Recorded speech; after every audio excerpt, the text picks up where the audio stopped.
afternoon, everyone. Before we start, let's pray first. In the name of the Father, of the Son, of the Holy Spirit, Amen. Our Father, who art in heaven, hallowed be thy name. Thy kingdom come, thy will be done, on earth as it is in heaven.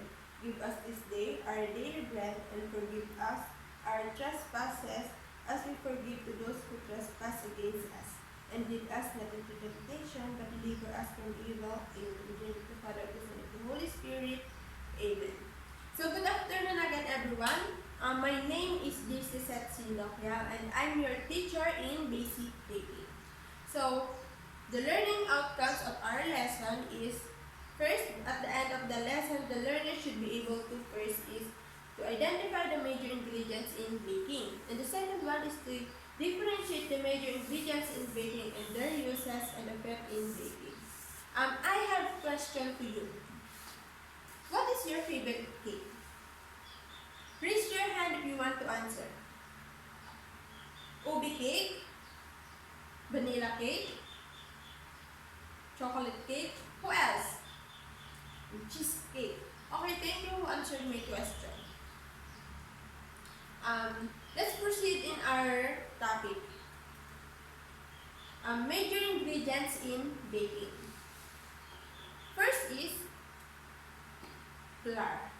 Flour is finely ground meal made from cereal, grains, or other root crops, has been ground and mildly. Wheat is protein rich. This protein combined with the water to make gluten. And gluten strength increase as a flour protein content increase. And we have types of flour. Cake flour, all-purpose flour, and hard flour, or they call bread flour. Uses of flour in baking.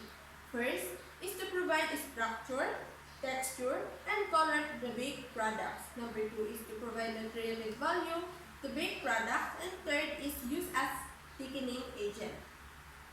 Our next major ingredient is sugar.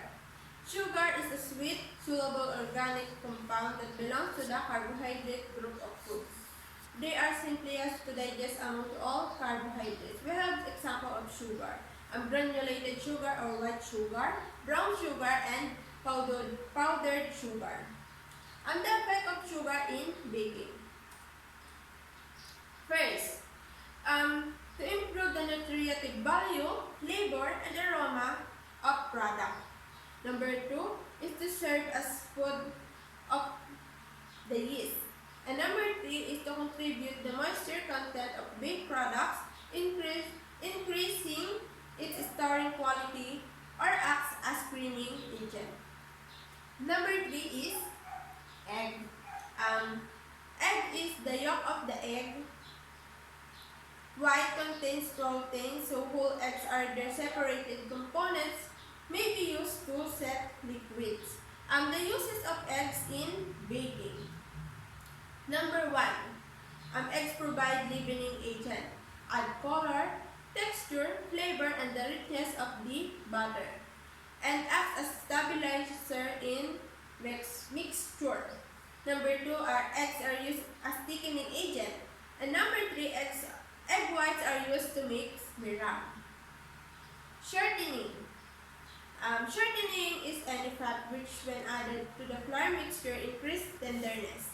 Done by preventing the sticking of the gluten, is done by mixing so that gluten is shortened and makes the product tender. We have the example of shortening. Margarine, oil, and butter. The uses of shortening in baking. First is to make bread products tender and to improve flavor. Number 2 is to improve the aroma, color, texture of the baked products. And number 3 is to improve the shelf life of the baked products because it's mixture. And the next major ingredient is the leavening agent. Leavening agents are the gases that cause the dough to rise. In the presence of the mixture, heat, and the others, leavening agents react to produce gas, or they call carbon dioxide, that becomes trapped as bubbles within the dough.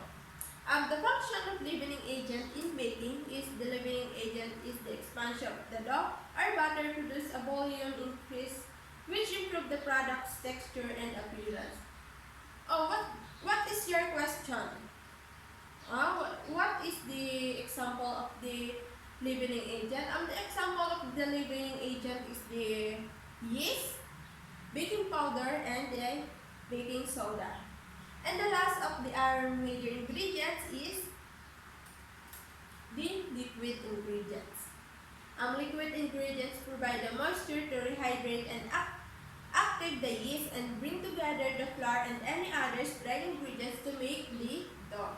The example of our liquid ingredients is water, milk, and other dairy milk. Uses of milk in baking. First is to increase nutritive value of baked product. Number 2, enhance the texture and increase softness of the baked goods. Number 3, act as strengthener when the mix with flour because it helps the formation of gluten which give the baked item structure. And number 4 is to provide moisture, tenderness to the baked goods. Do you have any question? Because this is the last part of our topic. Anyone? Okay, none. So thank you for listening. That's all. Thank you.